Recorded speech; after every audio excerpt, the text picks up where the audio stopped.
नमस्कार. द्वारकाज किचनमध्ये आपलं स्वागत आहे. चला तर आज आपण छान खमंग खुसखुशीत घरच्या घरी अगदी स्वस्त आणि मस्त आलू भुजिया बनवूया. मार्केटमध्ये जे वेगळ्या प्रकारचे जे आलू भुजियाचे पॅकेट मिळतात त्यापेक्षाही चवीला छान आणि स्वस्त आणि मस्त आणि घरच्या घरी बनवल्यामुळं शुद्धताही असते. आपण तेल चांगलं वापरतो. बाहेरचे तेल कसे वापरतात कसे नाही. आणि हे लहान मुलांच्या तर फार आवडीचा पदार्थ आहे आलू भुजिया म्हटल्यानंतर. तर लहानांच्या आहे आणि मोठ्यांच्या पण आहे. आपण शेव तर नेहमीच बनवतो. तर या गौरी गणपतीमध्ये छान मस्त खुसखुशीत अशी आलू भुजिया बनवूया. प्लीज व्हिडिओ शेवटपर्यंत बघा आणि तुम्ही माझ्या चॅनलवर जर नवीन असाल तर लाईक आणि सबस्क्राईब नक्की करा. चला तर मग आता सुरुवात करूया. तर 2 मी मध्यम आकाराचे बटाटे उकडून सालं काढून ठेवलेली आहे आधीच. तर आता हे आपण जे छोटी किसणी वापरतो अद्रक वगैरे किसण्यासाठी त्या किसणीने हे छान किसून घ्यायचे म्हणजे मॅश लवकर होतात हे. आता दोन्ही आपण आलू किसून घेतलेले आहे. आता हे हाताने छान मॅश करून घ्यायचे म्हणजे एखाद दुसरा जर बटाट्याचा जर तुकडा असेल त्यामध्ये तर तो आपण मॅश करून घेऊया, कारण आपण शेव पाडताना त्यामध्ये ते अडकायला नाही पाहिजे. छान आलू एकदम असे स्मूथ करून घ्यायचे म्हणजे एकजीव करून घ्यायचं सगळं. छान घट्ट गोळा असा बनवून ठेवला. चला तर आता आपण दुसरी तयारी करून घेऊया. तर पिठाचं प्रमाण आपण घेणार आहोत थोडं कमी जास्त होऊ शकतं. तर चाळणी घेतली, एक मोठा भांडा घेतला, त्यामध्ये आपण हे पीठ चाळून घेणार आहोत. चाळून घेतल्यामुळे थोडंसं पिठं हलके होतात. तर 1.5 कप मी हे बेसन पीठ घेणार आहे आणि त्यामध्येच मी 2 चमचे तांदळाचं पीठ वापरणार आहे. पोहे खायच्या चमच्यानं मोठा चमचा आहे 2 चमचे तांदळाचं पीठ घातलं. छान हे सगळं चाळून घेऊया. त्यानंतर मी ओवा मिक्सरमधून जो काढून घेतला होता तोसुद्धा आपण चाळणीने चाळून घेऊया. ओवा पावडर, जिरे पावडर, कारण आपण बारीक शेव तयार करणार आहोत त्यामुळे अडकायला नाही पाहिजे. त्याच्यामुळे हे सगळं चाळून घ्यायचं आहे. आता हे मी ओवा आधी चाळून घेतला. त्यानंतर आता आपण जिरे पण थोडेसे चाळून घेऊया. आवडीनुसार आता आपण तिखटाचं प्रमाण कमी जास्त करू शकतो. तर मी 1.5 चमचा लाल तिखट घातलेलं आहे, अर्धा चमचा हळद घातलेली आहे, अर्धा चमचा हिंग घातलेला आहे, चवीनुसार मीठ, कारण आमच्या घरात लहान मुलं आहे त्यामुळे मी तिखटचं प्रमाण कमी घातलं. पोहे खायच्या चमच्याने एक मोठा चमचा मी आमचूर पावडर घातलं. अर्धा चमचा आपण त्याच चमच्यानं अर्धा चमचा चाट मसाला घालूया.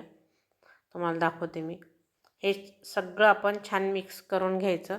त्यानंतर यामध्ये आपण 3 ते 4 चमचे तेल घालूया. पोहे खायचाच चमचा वापरायचा, खूप मोठा चमचा नाही वापरायचा, मध्यम आकाराचा. बघू शकता. आता आपण हे जे तेल टाकून ठेवलं आहे तर हे छान मस्त पिठाला चोळून चोळून घ्यायचं म्हणजे व्यवस्थित पूर्ण पिठाला आपलं हे मोहन लागलं गेलं पाहिजे. छान 1 मिनिटभर मस्त पीठ चोळून घेतलं, बघू शकतात. आता आपण जे बटाटे मॅश करून ठेवले ते घालून घेऊया यामध्ये.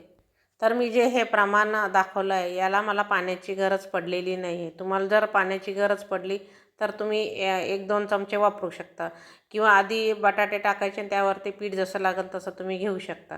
तर आता आपण हे छान मस्त घट्ट गोळा करून घेऊया. पीठ मस्त मळून घ्यायचं. थोडंसं हाताला चिटकत असेल तर तेल लावायचं हाताला. बघू शकता. जेवढं जास्त तुम्ही पीठ मळून घ्याल तेवढी जास्त आपली ही शेव खुसखुशीत तयार होईल. तुम्हाला जर आवडत असेल तर तुम्ही यामध्ये थोडासा अर्धा चमचा पापड खारसुद्धा घालू शकता म्हणजे जास्त खुसखुशीत होईल. आता आपण थोडंसं तेल लावून मस्त पीठ आपण हे भिजून ठेवलं म्हणजे भांड्यालाही जास्त चिटकत नाही पीठ आणि हातालाही चिटकत. तर पीठ बघू शकता तुम्ही, खूप दाटसरही नाही आहे आणि म्हणजे खूप पातळही नाही. छान मऊसूत असं आपलं पीठ तयार झालेलं आहे. छान तेल लावून ठेवलेलं आहे. आता माझ्याकडं अंजलीचं किचन प्रेस आहे, ते आपण घेऊया आणि त्यामधल्या मी तुम्हाला प्लेटा दाखवत आहे. तर एक मध्यम आकाराची आणि एकदम खूप बारीक आहे. तर ही बारीक नाही वापरणार आहोत, मध्यम आकाराची वापरणार आहोत. तर आता तेल लावून घेऊया. प्लेटलाही तेल लावून घेऊया आणि मध्ये हे साच्यालासुद्धा आपण लावून घेऊया आणि छान दाबून दाबून पीठ भरायचं म्हणजे हवा नाही गेली पाहिजे. एकसारखी शेव पडते. जर हवा गेली तर मग थोडंसं शेवचा आकार व्यवस्थित येत नाही, जो आपण तेलामध्ये घाणा सोडतो ते. बघू शकता. चला तर गॅसवरती मी तेल पण गरम करायला ठेवलेलं आहे. तेल छान गरम झालं की गॅस फुल ठेवायचा शेव टाकताना, नंतर कमी केला तरी चालते. छान शेव पाडून घ्यायची आणि वरचे बबल्स कमी होईपर्यंत त्याला हात नाही लावायचा.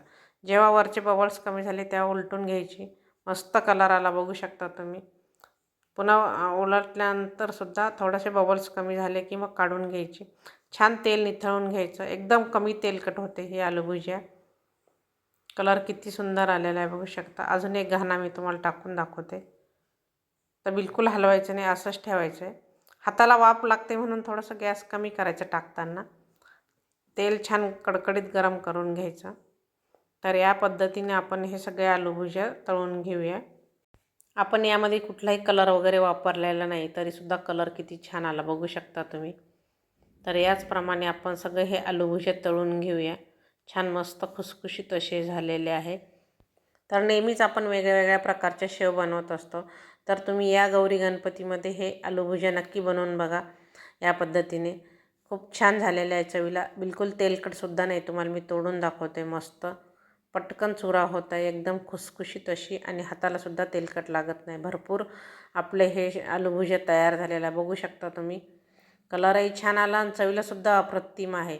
तर रेसिपी आवडल्यास तुम्ही तुमच्या मित्रमैत्रिणींना शेअर करा आणि लाईक आणि कमेंट करायला विसरू नका. अशाच नवीन नवीन रेसिपी बघण्यासाठी द्वारकाज किचनला सबस्क्राईब करायला विसरू नका. तर मी आज हे आलू भुजिया बनवलेली आहे आणि याआधी मी ज्वारीच्या पिठाची शेवचा व्हिडिओ अपलोड केलेला आहे. तर तोसुद्धा तुम्ही नक्की बघा द्वारकाज किचनवर जाऊन. याआधी ज्यांनी द्वारकाज किचनला सबस्क्राईब केलं त्यांचे मनापासून आभार. आणि आलू भुजियाची रेसिपी जर आवडली असेल तर कमेंट नक्की करा. व्हिडिओ शेवटपर्यंत बघितल्याबद्दल धन्यवाद. भेटूया एक नवीन रेसिपीसोबत.